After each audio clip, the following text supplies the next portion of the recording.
So, a couple of days on, and the metal's just arrived for my sort of A ends. So I'm just giving that a chop up to the right length. There'll be a little bit of welding on the end, but most of it is just going to be bolted together. The idea being that then these legs can go out to lower it down a bit if the height's not quite right, but also then I can take it apart when I don't need it and sort of stack it all up.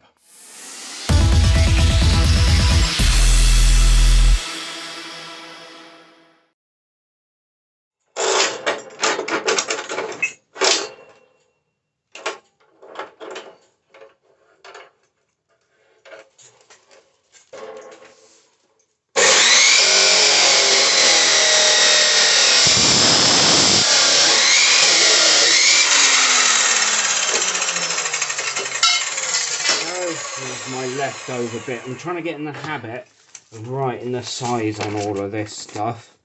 Okay, so I've got my 4 legs, I suppose the best way of calling them, all cut to length and deburred. And on 2 of them I need to weld my pivots on. As you can see at the moment that's flat and that's round. So it gives me a good chance to try my new tool I haven't used yet, which is a tube notcher. Right, so that's it set up. So you have this, there's bolts on the back here, so you can adjust the angle. So obviously sometimes tubes connect not exactly at 90.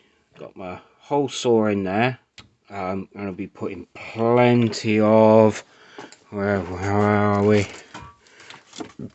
Plenty of this stuff on. There's these hole saws. I don't know, if anyone watching this can recommend some good quality hole saws. I know watching a couple of other channels, people have the same issues, that you don't seem to be able to get these. You can get them in high speed steel, which you'd think would be okay, but they just burn out in no time. So I will be taking it very slowly. But if anyone knows of reasonably priced, decent quality of these, can you let me know, and I'll get a set ordered up, because I'm going to need quite a lot of this. Right, obviously the clamp on this is designed for tube, not square section, but it seems to hold this square pretty firm, so we'll go with this. So let's get a whole nice bunch of that on there. Get the drill on. I'm going to have the drill on slow speed. Okay, so let's see how this goes.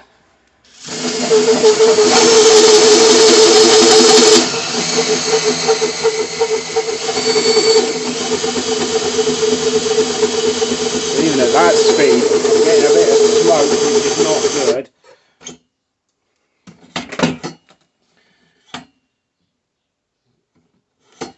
I almost do with like a proper little, like a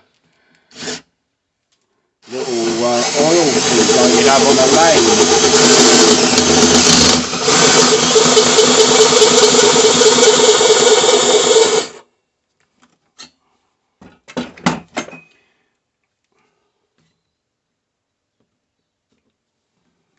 I think I might put this in a syringe, and then I can get it in where it needs to be.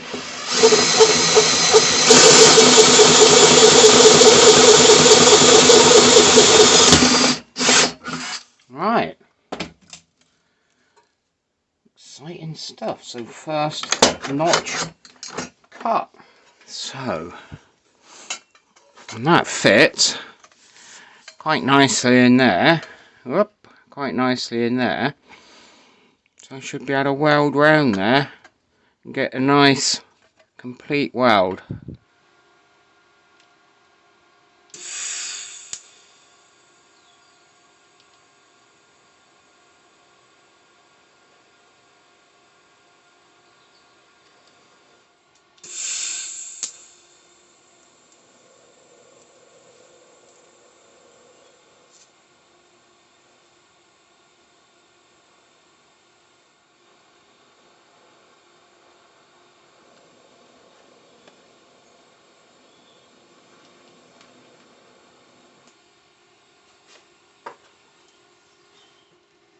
obviously I'm still learning to weld, or rather relearning to weld. One of the things I've got to remember is, like on there, because I'm welding on an end of the square and the round of the tube, the round would take a lot more heat.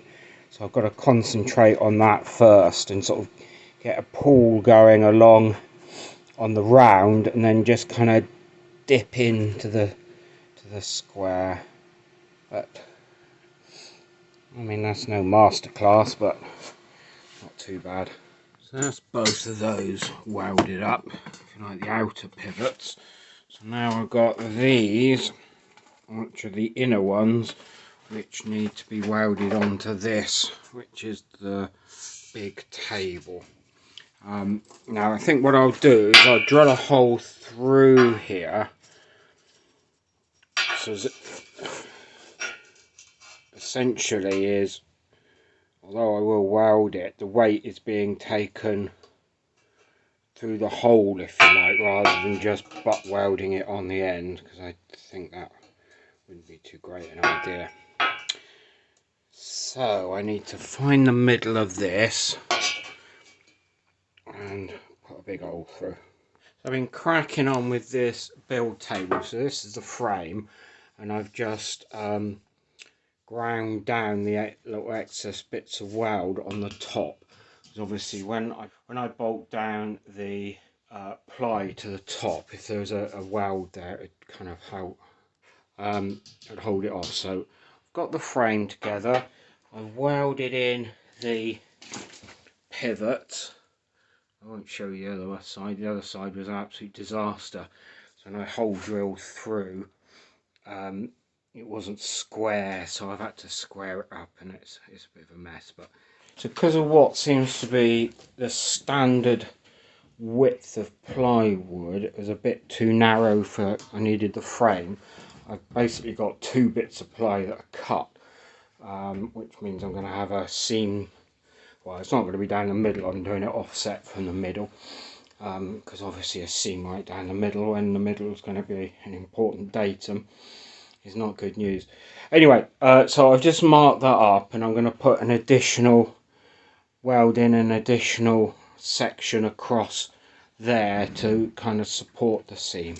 So not only is this being quite good welding practice, it's definitely a good life lesson or fabricating lesson for me to learn to measure and use a tape measure a bit better. As you can see, I've got a fair old gap there to try and fill in with weld, which is absolutely far from ideal.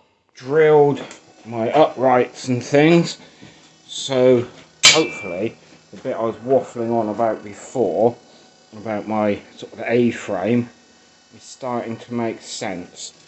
And I've also drilled holes in the ends of all of those for casters to go in, which I'm going to nick off of some gearbox stands that I used when I built the Exo booster, but they've been sat outside for a while, so I should just use those. Right, so I'm going to screw together the other A-frame and then put it on here and see what happens. Right, so that's both A-frames prepped. Now, let's see what happens when I try and put this on.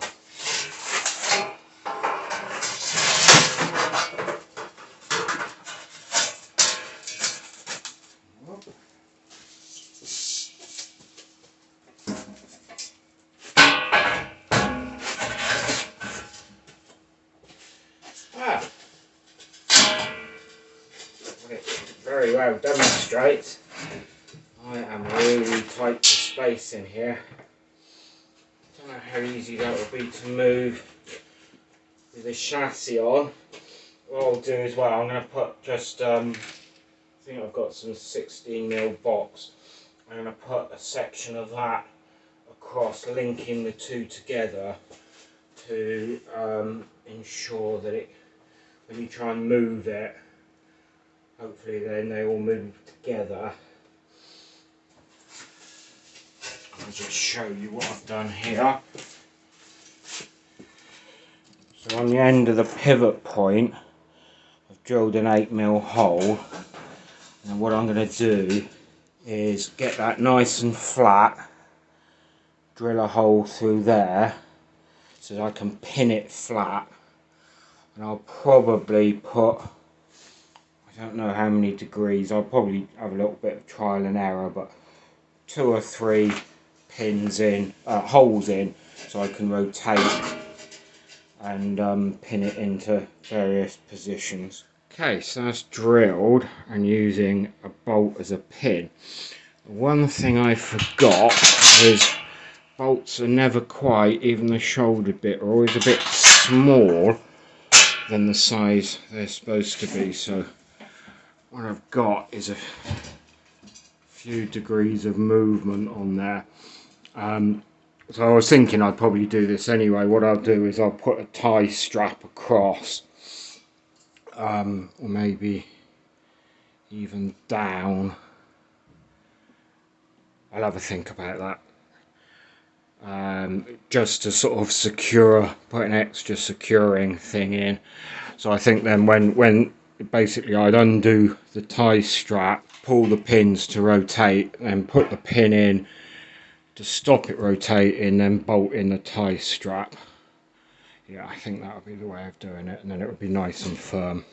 With this up, it really does demonstrate how bloody tight it is in my garage to try and build this car. I'll have to move that gas bottle, I think, to the end so that I can put this table hard against the wall when I want to work down this side of the car, and then the opposite way against the tool case. Of course, I know I can remember when I was building the booster, the thing that used to irritate me, I think I'd get every single tool out there I thought I needed, push the thing over, trap the toolbox, and then realise I'd forgotten something. Alright, so I've just bolted on an upright there, and it is, apart from a bit of a wobble on the legs, which I'll shim out with the when the casters are on there, that is not moving at all now, so I think that's going to work fairly well. Oh yeah, news update by the way, news update. Tomorrow I'm picking up a K24 complete engine, well, complete all the parts. I want to take the gearbox off, but it just needs bolting back together again. And on Tuesday most of the chassis metal should be arriving, and on Thursday I'm going to Llandau for supercar instructing. But on the way, I'm going to go via Rugby, and I'm picking up the roll hoops, so things are going to start moving. Okay, so my build platform, table, whatever the hell it is I'm going to call it, is now like an unruly supermarket trolley. Seems to move around okay, actually. So the only thing I'm going to do now is I'm just going to put a bar across between the legs, because I'm thinking at the moment when I move it around it's going to be sort of twisting. I don't know why I'm doing a twisting motion with my hips. Oh, God knows. It's going to be kind of twisting on there. I'm not sure if it needs it or no, but I've got all this metal here, so I might as well use a bit. Okay, so I was editing the videos for the final part of the build table last night, and somehow I seem to have deleted the last couple, but basically build table's done, sort of covered in junk already, and I decided to put these braces in. I put 2 in this end, so when I'm building, this will be the end where the engine, this will be the back of the car where the engine will go, albeit not permanent on the build table, but for some time, so I thought I need to make sure that that is particularly strong. Put wing nuts on the back of all these so they come off nice and easy, and that's about it really. So it can wheel from side to side. I can get access down this side when I'm working on this side of the car. Easy push it over and work on that side. when I want to do the welding and rotate the rotisserie round to sort of get in other bits to do the welding, then obviously I will take the extra struts off, but they're not needed when the engine's not there because it won't have that much weight. So that's the end of my build table video, other than if it all collapses and there might be an update. Hopefully you found that useful. Certainly for my lesson learned with building the Exo booster, having some form of build table I think is really helpful. If you're building a low cost or something like that, it's a definite. But if you're building a kit car, I think it's pretty useful, to be honest, to have something like this and something you can rotate around. Because it allows you to get in all the tricky bits, and you know, like when you're wiring and stuff and you want to put all things nice and neat along the bottom. So one of the issues I found with building the Exo booster, it's probably an age thing, is an awful lot of it is leaning right over into the middle, where if you like, if you were building a front engine car, would be the transmission tunnel, and I ended up quite often getting like quite a bad back from leaning over, where using this means you can get to everything all at a decent height. Anyway, if you can do all the usual things, if you got this far through the video and you haven't already, please subscribe to the channel. It helps greatly with trying to get a few pennies out of Facebook. It helps greatly with trying to get a few pennies out of YouTube, and it's good for my ego.